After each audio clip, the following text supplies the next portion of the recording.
എന്റെ പ്രിയപ്പെട്ട സഹോദരങ്ങളെ, ഒരു രാത്രിയിൽ വീണ് കിടക്കുന്ന ഈത്തപ്പഴം എടുക്കാൻ കഴിയാതെ വിറങ്ങലിച്ച കയ്യുമായി വിശ്വപ്രവാചകർ വീട്ടിൽ വിഷമിക്കുന്നു.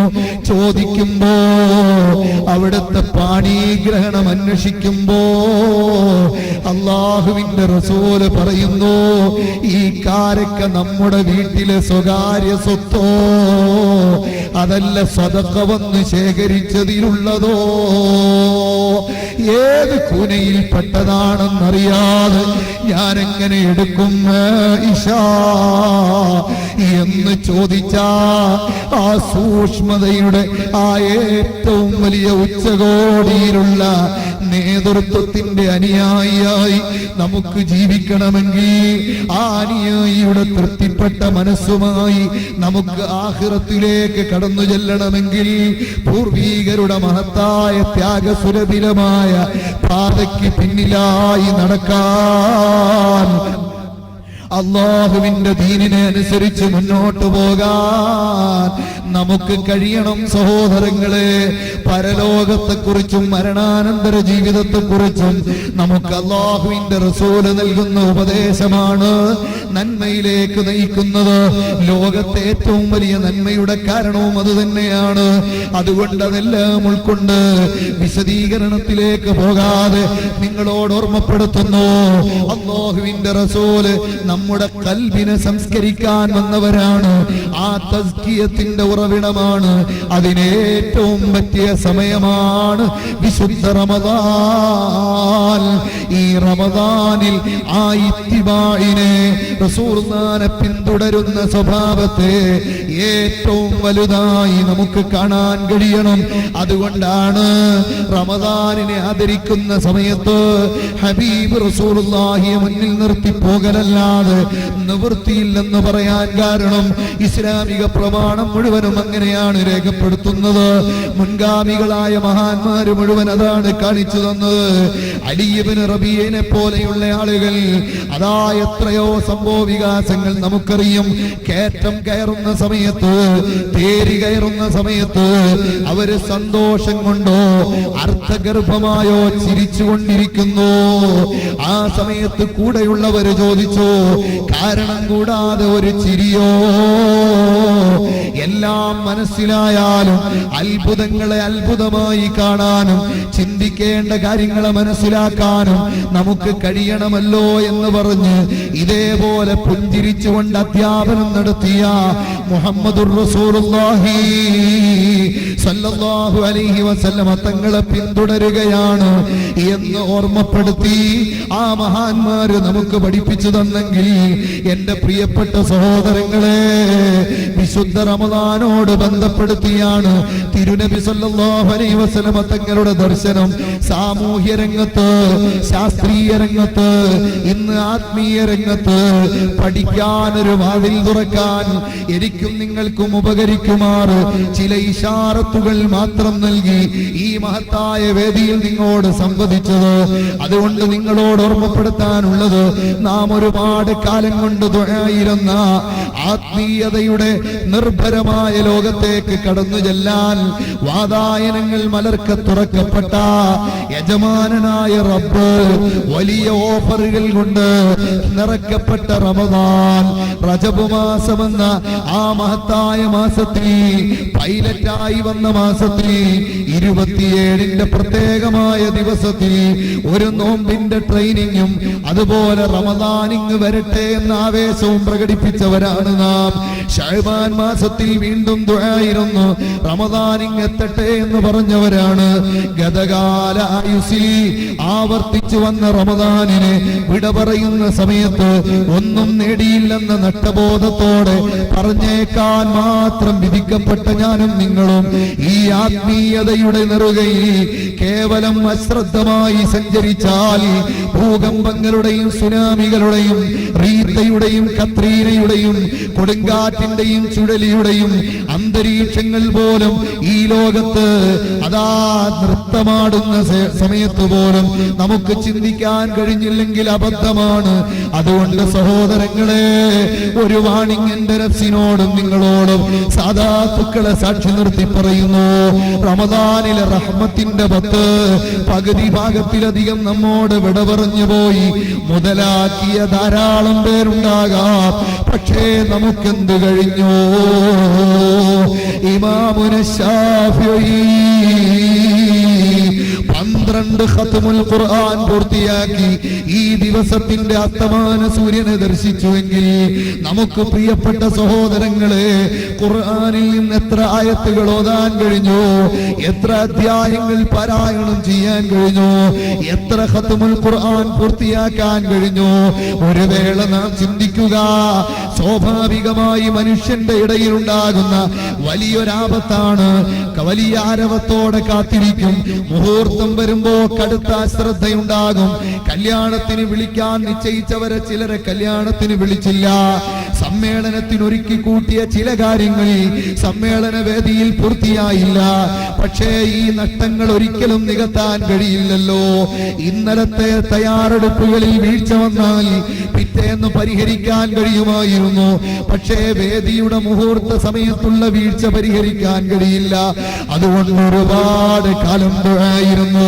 റജബ് 27-നും ശഅബാൻ 15-നും ട്രെയിനിങ് നേടി 2 മാസക്കാലം തുടർച്ചയായി നോമ്പ് പിടിച്ചവരോട് ചേരാൻ കഴിയാതെ ആ ചെറിയ നോമ്പുകൾ കൊണ്ട് മാത്രം ട്രെയിനിങ് നേടി പെട്ടെന്ന് റമദാനിലേക്ക് എത്തിയ നമുക്ക് ലയാലിഹാ അൻവറു മിനൽ അയ്യാം, പാതിരാത്രികൾ പകലിനെക്കാളും പ്രശോഭിതമായ ഈ രാത്രികളെയും പകലിനെയും ഒരുപോലെ പ്രയോജനപ്പെടുത്തിയെടുക്കാൻ കഴിയണം. സഹോദരങ്ങളെ, മാവേലി സ്റ്റോറിൽ 6 കിലോ അരി തരും ഫ്രീ ആയി എന്ന് പറഞ്ഞാൽ എത്ര ആവേശമാണ് നമുക്ക്. ഈ വേദിയിൽ 500 രൂപ ഒരാള് ഫ്രീ ആയി സദഖയായി വിതരണം ചെയ്യുന്നു. ഹലാലായ സ്വത്തിൽ നിന്നാണെന്ന് പറഞ്ഞാൽ എല്ലാവരും ആവേശത്തോടെ അത് വാങ്ങും. പ്രസംഗിക്കുന്ന ഞാനും 1 മിനിറ്റ് പ്രസംഗം നിർത്തി അതിലേക്ക് ശ്രദ്ധ പോയി അത് വാങ്ങും. ഇതാണ് നമ്മുടെ മാനസികാവസ്ഥയെങ്കിൽ ഓഫറുകളുടെ ലോകത്തെ ഏറ്റവും വലിയ ഓഫർ പോരാ. സൃഷ്ടികളുടെ ഓഫർ എപ്പോഴും ഏറ്റവും മേളിലുള്ളതിനെ പ്രൊജക്ട് ചെയ്ത് കാണിക്കലാണ്. റിസാല വരിക്കാരെ ചേർത്താൽ ഹജ്ജ് ചെയ്യിപ്പിക്കാമെന്ന് പറയുമ്പോ ഏറ്റവും മാക്സിമം ഓഫറാണ് ഹജ്ജ്. അതേസമയം അല്ലാഹു പറയുന്നു, ഒരു ഫർദിന്റെ കൂലി സുന്നത്തിന്, ഒരു ഫർദിന് 70 ഫർദിന്റെ കൂലി. ഇത് മിനിമം ഓഫറാണ്, ഇത് മാക്സിമം അല്ല. തന്നാൽ കുറയാത്ത ഖജാനയുടെ ഉടമയായ അല്ലാഹു പറയുന്നു, കണക്കില്ലാതെ നൽകിയാൽ ചോദിക്കാൻ എന്നോടൊരു ശക്തിയും ഇല്ല. അതുകൊണ്ട് വാരിക്കോരി തരാൻ ഞാൻ തയ്യാറാണെന്ന് യജമാനനായ ഉടമയായ സർവ്വതും നമുക്ക് തന്ന, കൈകാലുകളും ആരോഗ്യവും തന്ന, നോമ്പ് പിടിക്കാനുള്ള പവറും തന്ന അല്ലാഹു നമ്മോട് പറയുമ്പോ അത് ഉപയോഗപ്പെടുത്താൻ കഴിയാതെ നഷ്ടപ്പെടുത്താൽ എന്റെയും നിങ്ങളുടെയും ശരീരവും പിശാചും നമ്മളോട് എത്ര ദുർബോധനം നടത്തിയാലും അതിന് വഴങ്ങല്ലേ. നിങ്ങൾ ആലോചിച്ചു നോക്ക്, പരിശുദ്ധ റമദാനിലെ റഹ്മത്ത്, അല്ലാഹു തരാമെന്ന് പറഞ്ഞ റഹ്മത്ത്, അത് പരിപൂർണമായി ഉപയോഗപ്പെടുത്തുന്ന നാം മഗ്ഫിറത്തിന്റെ 10ലേക്ക് പ്രതീക്ഷയോടെ കടന്ന് പാപപ്രതി വാങ്ങേണ്ട നാം നരകമോചനത്തിന്റെ 10ലേക്ക് കടന്ന് സ്വർഗീയാവകാശിയാകേണ്ട നാം ചെറിയൊരശ്രദ്ധ ഇതിൽ വന്നാൽ വലിയ കനത്ത നഷ്ടമാണ് നമുക്ക് ലഭിക്കുക. അതുകൊണ്ട് അല്ലാഹു നമ്മളെ രക്ഷപ്പെടുത്തുമാറാകട്ടെ. റമദാനിന്റെ പകലും രാത്രിയും ധന്യമാക്കാനുള്ള സൗഭാഗ്യം അല്ലാഹു സാധുക്കളായ നമുക്ക് നൽകട്ടെ. ആത്മീയതയുടെ നിലനിൽപ്പിന് വേണ്ടി, ആത്മീയതയുടെ ബ്യൂട്ടിക്ക് വേണ്ടി അധ്വാനിച്ച വിഭാഗത്തിൽ രണാങ്കണത്തിൽ ഏറ്റവും മുൻപന്തിയിലുള്ള ബദർ രണാങ്കണത്തിന്റെ സാക്ഷീകരണവും കൈകാര്യകർത്തൃത്വവും നൽകിയ ബദരീങ്ങൾ റമദാൻ 17 അതിനെ നമുക്ക് ഓർമ്മിപ്പിച്ചു തരുന്നത്. ഖാദിമായി അവിടെ നിന്ന് സയ്യിദ് അവറുകൾ പറയുന്നു, എല്ലാ റമദാൻ 17 ജഹലടക്കമുള്ള പൈശാചികതയെ കുഴിച്ചു മൂടിയ ആ പൊട്ടക്കിണറ്റിൽ നിന്ന് അട്ടഹാസം ഇന്നും കേൾക്കാം. ഈ ആധുനിക കാലഘട്ടത്തിലും മനുഷ്യനെ ചിന്തിപ്പിക്കാൻ കഴിയുന്ന അതുല്യമായൊരു സുവർണാധ്യായമാണ് ബദർ. ആ ബദറിന്റെ രണാങ്കണത്തിൽ വെച്ച് മഹാന്മാരായ സ്വഹാബത്ത് കുറിച്ചത് ആത്മീയത ഉൾക്കൊള്ളുന്ന ഹൃദയത്തിന് ഏറ്റവും വലിയ സമാധാനമായ അനുഭൂതിയായ അല്ലാഹുവിന്റെ ലിഖാഇനെയാണ്. ഉബൈദത്ത് റളിയല്ലാഹു അൻഹുവിനെ മുറിക്കപ്പെട്ട കാലിന്റെ ഉടമയായി രക്തം ധാരധാരയായി വാർന്നൊലിക്കുമ്പോ അല്ലാഹുവിന്റെ റസൂലിന്റെ സമീപമെത്തിയപ്പോ അതിനു മുമ്പ് ടെന്റിലേക്ക് മാറ്റപ്പെടാൻ അനുമതി കൊടുക്കാതെ നബി തങ്ങളുടെ മുമ്പിൽ വരണമെന്ന് നിർബന്ധം പിടിച്ച ഉബൈദത്തിനോട് കാല് മുറിക്കപ്പെട്ടോ, ശരീരത്തു നിന്ന് രക്തം ധാരധാരയായി ഒലിക്കുന്നു, അതുകൊണ്ട് നിങ്ങളുടെ ജീവൻ അപകടത്തിലാകും എന്ന് പറയുന്ന സമയത്ത് ഉബൈദത്ത് റളിയല്ലാഹു അൻഹു പറയുന്നു, ലൗ ഖതഉ റിജ്ലി വഇന്നി മുസ്ലിമൂ വഅർജു ബിഹി ലിഖാഅൻ മിനല്ലാഹി ആലിയാ. ഒരു വിശ്വാസിയുടെ വിശ്വാസത്തിന്റെ ഏറ്റവും വലിയ റിസൾട്ടായി പ്രതീക്ഷിക്കുന്ന, ഏറ്റവും വലിയ അനുഗ്രഹമായി കാണുന്ന അനുഭൂതിയുടെ ആസ്വാദ്യതയുടെ പരമകാട്ടയിൽ നിന്ന് പ്രവാചകൻ മെഹറാജിന്റെ രാത്രിയിൽ പഠിപ്പിച്ചു തന്ന വിവരണത്തിലൂടെ കാത്തിരിക്കുന്ന ലിഖാഇനെ എനിക്ക് ലഭിക്കാൻ ഈ മുറിക്കപ്പെട്ട കാല് ഒരു കാരണമായി മാറിയാൽ കാല് മുറിക്കപ്പെട്ടതും ജീവൻ നഷ്ടപ്പെടുന്നതും എനിക്ക് പ്രശ്നമല്ല. ഉബൈദത്ത് റളിയല്ലാഹു അൻഹു നമ്മോട് പറഞ്ഞെങ്കിൽ, പ്രിയപ്പെട്ട സഹോദരങ്ങളെ, ആ റമദാൻ 17 പ്രത്യേകമായി സൂക്ഷിക്കുക. ഈത്തപ്പഴക്കീറിന്റെയും വെള്ളത്തിന്റെയും പിന്തുണയോടെ മാത്രം നോമ്പെടുത്ത വയറിൽ നിന്നുള്ള ആന്തരികമായ ഉഷ്ണവും അതാ മരുഭൂമിയിലെ കത്തിക്കാളുന്ന സൂര്യനിൽ നിന്നുള്ള ബാഹ്യമായ ചൂടും അനുഭവിച്ചുകൊണ്ട് അല്ലാഹുവിന്റെ ദീനിന് വേണ്ടി ലോകാതുല്യമായ ചരിത്രം രചിച്ച ആ റമദാൻ 17 ഈ മാസത്തിലാണ്. റമദാൻ അതാ അവസാനത്തെ 10 മറക്കണ്ട റസൂലുള്ളാഹി അരയും തലയും മുറുക്കി ഇബാദത്തിന് വേണ്ടി മാത്രം മാറ്റിവെച്ച 10 ആ 10 ശഹ്റു റമദാൻ അല്ലദീ ഉൻസില ഫീഹിൽ ഖുർആൻ. ഖുർആനിനെ അവതരിപ്പിക്കപ്പെട്ടത് റമദാനിലാണ്. ഇന്നാ അൻസൽനാഹു ഫീ ലൈലത്തുൽ ഖദ്ർ, അത് ലൈലത്തുൽ ഖദ്റിലാണ് ഇറക്കിയത്. റമദാൻ ലൈലത്തുൽ ഖദ്റിന്റെ ഏത് രാത്രിയിലും പ്രതീക്ഷിക്കാമെങ്കിലും റസൂലുള്ളാഹിയുടെ തയ്യാറെടുപ്പിലൂടെ അവസാനത്തെ 10 ഏറ്റവും പ്രതീക്ഷ നൽകുന്നു. അതിലൊറ്റയായ രാവുകൾ പ്രത്യേകം 27 എന്ന് പറഞ്ഞവർക്ക് പല ന്യായങ്ങളും പറഞ്ഞ് ആ മഹാന്മാരായ പണ്ഡിതന്മാർ അതിനെ മുഖ്താറാക്കുന്നു എന്ന് മാത്രം. എന്നാൽ എല്ലാ രാത്രികളിലും പ്രതീക്ഷിക്കണം. നമ്മുടെ മകന്റെ മകളുടെ കല്യാണ രാത്രിയിൽ, തലേ രാത്രിയിൽ ഉറക്കമിളച്ച മുസ്ലിമേ, അയലത്ത് വീട്ടുകാരന്റെ പ്രശ്നത്തിൽ പോലും ഉറക്കമിളക്കാൻ കഴിഞ്ഞ വിശ്വാസിയായ മനുഷ്യ, മകൻ ഗൾഫിലേക്ക് യാത്രയാകുമ്പോ കറക്റ്റ് ടൈമിൽ ഫ്ലൈറ്റിലേക്ക് പോകുന്നതിന് വിളിച്ചുണർത്താൻ കാത്തിരുന്ന രക്ഷകർത്താവേ, നമ്മുടെ ബന്ധു ഇലക്ഷനിൽ മത്സരിച്ചപ്പോ ഭൗതികമായൊരു സ്ഥാനമാനത്തിന്റെ ഗതിയറിയാൻ കൗണ്ടിംഗ് സ്റ്റേഷന് മുന്നിൽ ദിവസങ്ങൾക്ക് മുമ്പ് ഉറക്കമിളച്ച് കാത്തുനിന്ന സഹോദരാ, യജമാനനായ റബ്ബ്, ഓക്സിജൻ തരുന്ന അല്ലാഹു, കൈകാലുകളും സർവ സംവിധാനവും ബ്രെയിനും തന്ന പടച്ച റബ്ബ്, മരിക്കാത്ത ലോകത്ത് സ്വർഗം കിട്ടാൻ ഓശാരമായി തന്ന വന്ന വിശുദ്ധ റമദാൻ 1000 മാസത്തേക്കാൾ 80 ചില്ലാനം വർഷത്തേക്കാൾ ഇബാദത്ത് കൊണ്ട് നിർഭരമായ പവിത്രത ഉൾക്കൊള്ളാൻ ഒരൊറ്റ രാത്രി മതിയെന്ന് വിശേഷിപ്പിച്ച് ആ രാത്രി അടക്കമുള്ള സമയത്തെ ഉപയോഗിക്കുന്ന ഉമ്മത്തിന്റെ പ്രാധാന്യം പറഞ്ഞു കൊടുത്തപ്പോ ഈസാ നബി അലൈഹിസ്സലാമാകുന്ന മുൻകാല പ്രവാചകൻ ഈ ഉമ്മത്തിൽ പെടാൻ കൊതിച്ച് അത്രയും വലിയ സ്ഥാനമാനം നമ്മുടെ മുന്നിലേക്ക് എത്തിയപ്പോ ഈ ധന്യമുഹൂർത്തത്തിൽ ഒരു ചെറിയ അശ്രദ്ധ വന്നാൽ അതൊരു വലിയ നഷ്ടമാണ് മോനെ.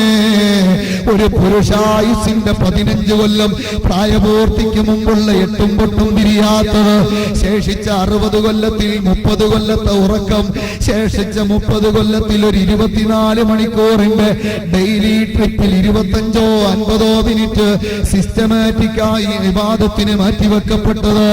ഇങ്ങനെയുള്ള മനുഷ്യന് 8 പതിറ്റാണ്ടിലധികം നിരന്തര ഇബാദത്തിന്റെ കൂലി എന്ന് പറഞ്ഞാൽ വിവരിക്കാൻ, അളക്കാൻ ഒരു മെഷർമെന്റും സ്കെയിലും ഇല്ല. അതുകൊണ്ട് അശ്രദ്ധമാകല്ലേ. ഇനി റമദാനിന്റെ അവസാനം ഒരു ഫിത്ർ സക്കാത്ത് എന്ന ബോഡിയുടെ ടാക്സ് ഉണ്ട്. അക്രമത്തിന്റെ ടാക്സ് അല്ല, യജമാനന് ആവശ്യമുള്ളതാണ്, യജമാനൻ നിർദ്ദേശിച്ചതാണ്. കൊടുത്തില്ലെങ്കിലും നോമ്പ് പിടിച്ചില്ലെങ്കിലും ഹയാത്താക്കിയില്ലെങ്കിലും ആ യജമാനൻ ഒരു നഷ്ടവും വരാനില്ല. പക്ഷേ യജമാനന്റെ തൃപ്തി നമുക്ക് അനിവാര്യമാണ്. ഫിത്ർ സക്കാത്ത് അത് ശരിയായ നിലക്ക് നിർവഹിക്കണം. ഇന്ന് ചിലർ അരിവാരി കൊടുക്കുന്നുണ്ട്, നമ്മളൊക്കെ ചിലർ സദഖകൾ ചെയ്യുന്നുണ്ട്, നല്ല കാര്യം തന്നെ. പക്ഷേ ഫർദ് കടമിട്ടിട്ട് സുന്നത്ത് നിർവഹിച്ചത് കൊണ്ട് പ്രയോജനമില്ല. നിസ്കാരം ഫർദ് ഖദാ ഉള്ളവൻ തറാവീഹ് നിസ്കാരം പള്ളിയിൽ നടക്കുമ്പോ പിറകിൽ മാറി നിന്ന് ഖദാ വീട്ടണം. ഇത് പറഞ്ഞതുകൊണ്ട് തറാവീഹും ഇല്ല ഖദാഉം ഇല്ല എന്ന നിലക്ക് വീട്ടിൽ കുത്തിയിരുന്ന് പടച്ച റബ്ബിന്റെ ഈ മഹത്തായ പ്രതിഫലം നഷ്ടപ്പെടുത്തി കളയണ്ട. അതുകൊണ്ട് തറാവീഹ് പോലെയുള്ള സുന്നത്ത് നിസ്കാരം ഫർദ് ഖദാ ഉള്ള ആളുകൾക്ക് ഇല്ല. അതുകൊണ്ട് ഖദാ വീട്ടുക, സദഖ കൊടുക്കുന്നത് നല്ല കാര്യം തന്നെ. പക്ഷേ സക്കാത്ത് നിർവഹിക്കപ്പെട്ടില്ലെങ്കിൽ നാം കുറ്റക്കാരാണ്. ഫിത്ർ സക്കാത്ത് കൊടുക്കുന്ന ബാധ്യതയിൽ ഇരിക്കുന്ന മിക്കവാറും ആളുകൾ ബാധ്യസ്ഥരാണ്. പെരുന്നാൾ രാവിന്റെ പകലും രാത്രിയും നമ്മുടെ കുടുംബത്തിന് ജീവിക്കാൻ കഴിയുന്ന മാന്യമായ അന്തരീക്ഷത്തിന് മീതെ മുറ്റത്തുള്ള 2 സെന്റ് സ്ഥലം ബാക്കിയുള്ളവൻ വീട്ടിൽ അരിയും കരുതി കൊടുക്കാതിരിക്കാൻ പറ്റൂല. ഇസ്ലാമിക് റൂളിംഗിലെ ഇമാമിന് വ്യവസ്ഥാപിതമായി ചെയ്തിട്ടുള്ള ഒരു ഡിപ്പാർട്ട്മെന്റൽ പിരിവല്ലാതെ സക്കാത്തിന്റെ മേഖലയിൽ മറ്റൊരു പിരിവില്ല. വ്യക്തിപരമായി അസൗകര്യമുള്ളവർ ഒരാളെ വക്കാലത്തേൽപ്പിക്കുന്നതിന് മാത്രമേ ആ മേഖലയിൽ അനുമതിയുള്ളൂ. അതുകൊണ്ട് നമ്മുടെ സക്കാത്ത് വ്യവസ്ഥാപിതമായി കൊടുക്കണം. അതിന് നാട്ടിലെത്തിക്കപ്പെട്ട ഇസ്ലാമിൽ വിവരിക്കപ്പെട്ട 8 വിഭാഗങ്ങളിൽ 4 സെക്ഷൻ നമ്മുടെ നാട്ടിലുണ്ടെന്ന് സങ്കല്പിക്കുക.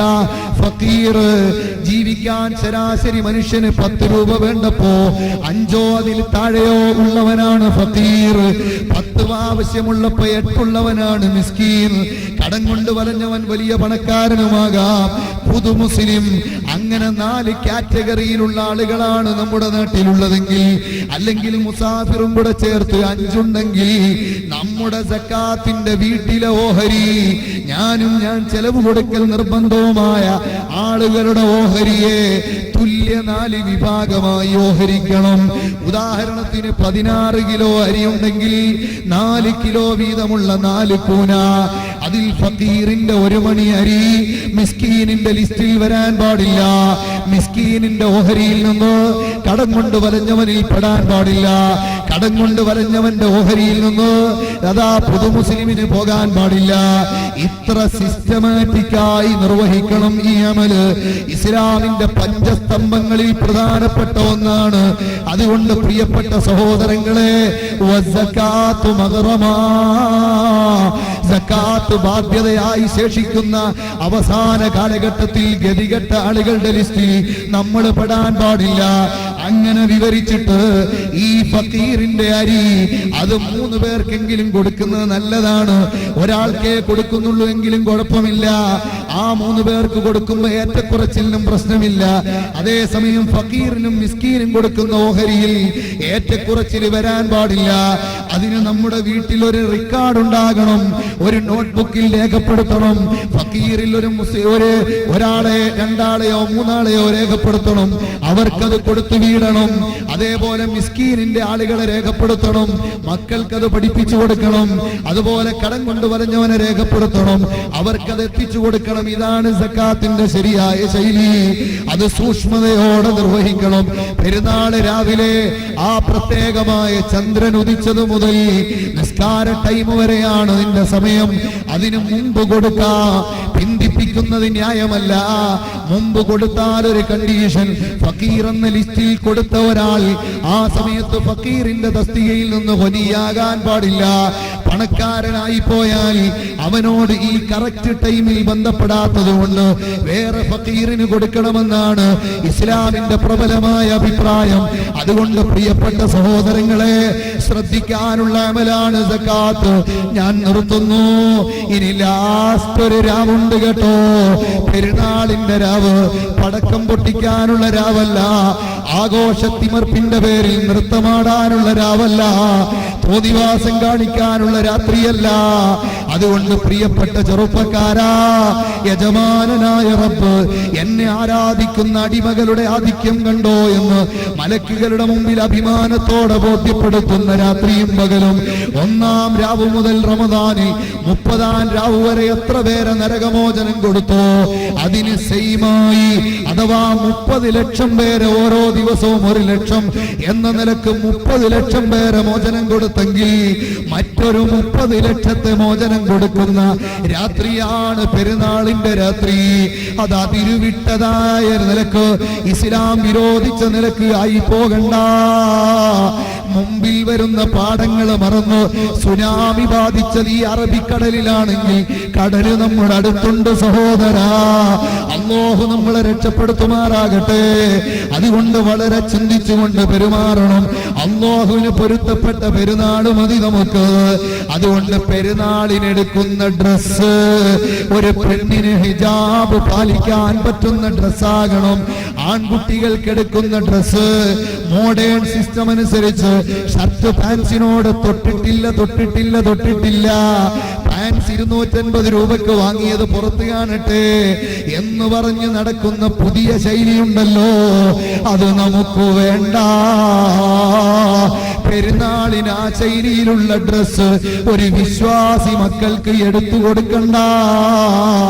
ആ മക്കളോട് പറയുക, മോനെ പെരുന്നാള് അല്ലാഹുവിനെ സന്തോഷിപ്പിക്കാനുള്ളതാണ്. അതുകൊണ്ട് നിസ്കാരത്തിന് നീ നിൽക്കുമ്പോ ഉസ്താദ് കാണുന്നുണ്ടോ എന്ന് കരുതി അപ്പോഴൊരു പിടിച്ചു വലിയാണ്. എന്നിട്ട് ഇവൻ ഇങ്ങനെ കൈ കെട്ടുമ്പോ വലിയ അതബ്, കൈയൊന്നും പൊക്കുന്നില്ല, ഇങ്ങനെ കെട്ടുന്നുള്ളൂ. കാരണം എന്താ? ഷർട്ട് പൊങ്ങരുത്. എന്നിട്ട് ഇവൻ സൂക്ഷിച്ച നൃത്തം കഴിഞ്ഞ് റുക്കോയിലേക്ക് പോയാൽ അവിടെ തന്നെ നിസ്കാരം ബാത്തിലായി. ഇനി സുജൂദിലേക്ക് പോയാലോ സർവ്വദുബുറും ചാനലും വെളിയിലാണ്. എന്റെ പ്രിയപ്പെട്ട സഹോദരങ്ങളെ, നിസ്കാരം ബാത്തിലാകുന്ന വേഷങ്ങൾ കൊണ്ട് പെരുന്നാളിന്റെ ഡ്രസ്സ് ധരിപ്പിക്കാൻ അല്ലാഹുവിൽ വിശ്വാസമുള്ളൊരു മുഅ്മിനിന് കഴിയുമോ? തിരുനബി തങ്ങളുടെ മുന്നിൽ വിചാരണക്കെത്തേണ്ടുന്ന ഒരനുയായിക്ക് സാധ്യമാകുമോ? ഇല്ല എന്ന ബോധം ഡ്രസ് എടുക്കാൻ പോകുമ്പോ നമുക്ക് വേണം കേട്ടോ. കടയിൽ കൂടുതലുള്ളത് ആ കോലത്തിലാണെന്ന് കരുതി പെരുന്നാളിനെ മറന്ന്, അല്ലാഹുവിനെ മറന്ന്, റസൂലുള്ളാഹിനെ മറന്ന് ഫാഷന്റെ ഭ്രമവുമായി ഈ പ്രത്യേകമായ അപകടത്തിലേക്ക് കൂപ്പുകുത്തണ്ട. അതുപോലെ പെൺകുട്ടികൾക്ക് എടുക്കുമ്പോ ശരീരം വെളിയിൽ കാണിക്കുന്ന, തലമുടി തുറന്നിടുന്ന, വാലുപോലെ കിടക്കുന്ന, ആണുങ്ങളെ അട്രാക്ട് ചെയ്യുന്ന വേഷം കൊടുത്തു മക്കളെ പെരുന്നാളിന് തുള്ളിക്കണ്ട. അല്ലാഹുവിന്റെ പരീക്ഷണം വന്നാൽ പിടിച്ചു നിൽക്കാൻ കഴിയില്ല. ഇത് ബോധ്യപ്പെട്ടുകൊണ്ട് അല്ലാഹുവിനെ അനുസരിച്ച് ജീവിക്കാൻ അർഹമുർ റഹീമായ റബ്ബ് അല്ലാഹുവിന്റെ പൊരുത്തമുള്ള അനുയായികളായി മാറാൻ നമുക്ക് തൗഫീഖ് നൽകി അനുഗ്രഹിക്കുമാറാകട്ടെ. ഇമാം നബവി റളിയല്ലാഹു അൻഹുവിനെ പോലെയുള്ളവർ 2 മാസക്കാലം വരെ തുടർച്ചയായി പാതിരാത്രികളെ പേടിച്ചുകൊണ്ട് ആ രാത്രിയിൽ അല്ലാഹുവിന്റെ പ്രത്യേകമായ സംരക്ഷണം നമുക്ക് കിട്ടുന്നതിനെ കുറിച്ച് ആലോചിച്ചിട്ട് ഉറങ്ങാൻ കഴിയാതെ 2 മാസം തുടർച്ചയായി ഉറക്കമിളയ്ക്കുന്ന കോഴ്സ് പൂർത്തിയാക്കാൻ ഇമാം നബവി റളിയല്ലാഹു അൻഹുവിനെ പോലുള്ള മഹാന്മാരായ പണ്ഡിതന്മാര് വരെ തയ്യാറായെങ്കിൽ നാമും നമ്മുടെ ശരീരത്തിന് ആത്മാവിന്റെ പരിശുദ്ധിക്ക് വേണ്ടി ശരീരമാകുന്ന ഫാക്ടറി ശുദ്ധിയാക്കാൻ ആത്മാർത്ഥമായി ശ്രമിക്കുക. അർഹമുർ റഹീമായ റബ്ബിന് തൗഫീഖ് നൽകുമാറാകട്ടെ. ഇതിന്റെ എല്ലാം അനുഭൂതിയായ അല്ലാഹുവിന്റെ ലിഖാ അത് പാരത്രിക ലോകത്ത് നമുക്ക് ആസ്വദിക്കാൻ റയ്യാൻ എന്ന വാതിലിലൂടെ അല്ലാഹുവിന്റെ സ്വർഗത്തിലേക്ക് കടക്കാൻ പുന്നാര ഹബീബിന്റെ മുമ്പിലെത്തി റസൂലുള്ള തൃപ്തിപ്പെടാൻ ഞാൻ സുന്നത്തായ താടി വെച്ചു, സുന്നത്തായ ആചാരം ഞാൻ ഉൾക്കൊണ്ടു, ആ ദർശനത്തിൽ നിർബന്ധമായി പറഞ്ഞ ആദാബുകൾ ഞാൻ പാലിച്ചു, എന്നെ കൊണ്ടാകുന്നിടത്തോളം എന്ന് നബി തങ്ങളുടെ മുമ്പിൽ ആ നേതൃത്വത്തിന്റെ മുന്നിൽ ബോധ്യപ്പെടുത്താൻ അർഹമുർ റഹീമായ റബ്ബ് നമുക്ക് തൗഫീഖ് നൽകി അനുഗ്രഹിക്കുമാറാകട്ടെ.